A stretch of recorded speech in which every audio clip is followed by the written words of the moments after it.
السلام علیکم ناظرین۔ بچہ ساری رات کیوں روتا ہے؟ ماؤں کی سب سے بڑی پریشانی ختم۔ کان کا راستہ سرنگ کے بیرونی عضو یا حصے سے منسلک ہوا کرتا ہے۔ کان کا وہ حصہ جو گوشت پر مشتمل ہوتا ہے اسے پینا کہتے ہیں۔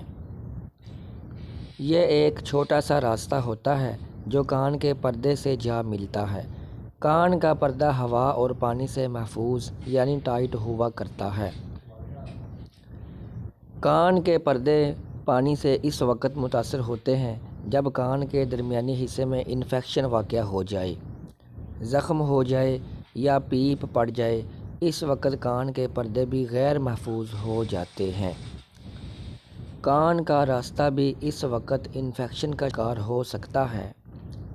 وہ بچے جو اکثر پیراکی کیا کرتے ہیں یا پانی میں کھیل کود کرتے ہیں یا زیادہ نہاتے ہیں، ان کے بیرونی کانوں میں انفیکشن کا خطرہ دوسروں سے زیادہ ہوا کرتا ہے۔ اس کی وجہ یہ ہوتی ہے کہ پانی میں مختلف قسم کے جراثیم ہوا کرتے ہیں۔ پھپھوندی ہوا کرتی ہے جو براہ راست ان کے کانوں پر حملہ آور ہوتی ہے، جس کے نتیجے میں ان کے کانوں میں انفیکشن کی شکایت ہو جاتی ہے۔ علامات اس کی کیا ہیں؟ نمبر 1، کان کا راستہ سوزش زدہ، سوجا ہوا اور سرخ دکھائی دے۔ نمبر 2، کان کے بیرونی راستے پر یعنی اوپر ہی سرخی مائل دانے یا دھبے نمودار ہو جائیں، ہلکے ہلکے زخم کی شکل میں۔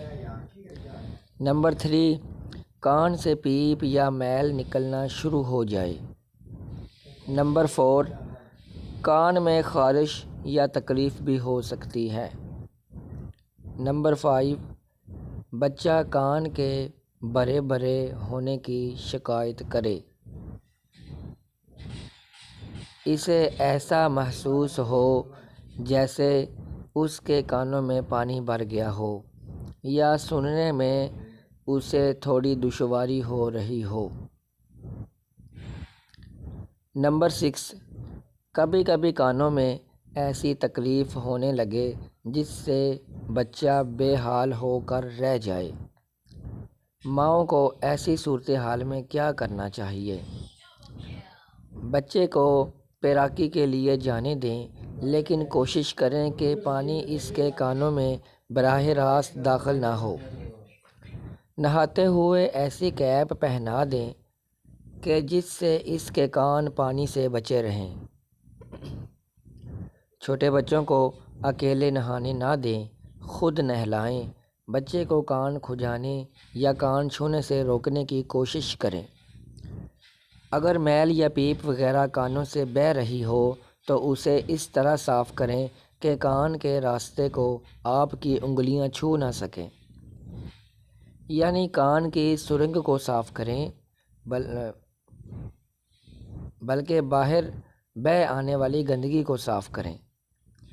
اگر بچے کو تکلیف ہو رہی ہے تو معالج کے مشورے سے اسے کوئی پین کلر دی جا سکتی ہے۔ حوالہ: ابکری میگزین، ستمبر 2021، صفحہ نمبر 6۔ تو دوستو، اگر میری ویڈیو آپ کو اچھی لگی تو پلیز چینل کو سبسکرائب کر دیں اور ویڈیو کو لائک کر دیں، کمنٹ کر دیں۔ شکریہ۔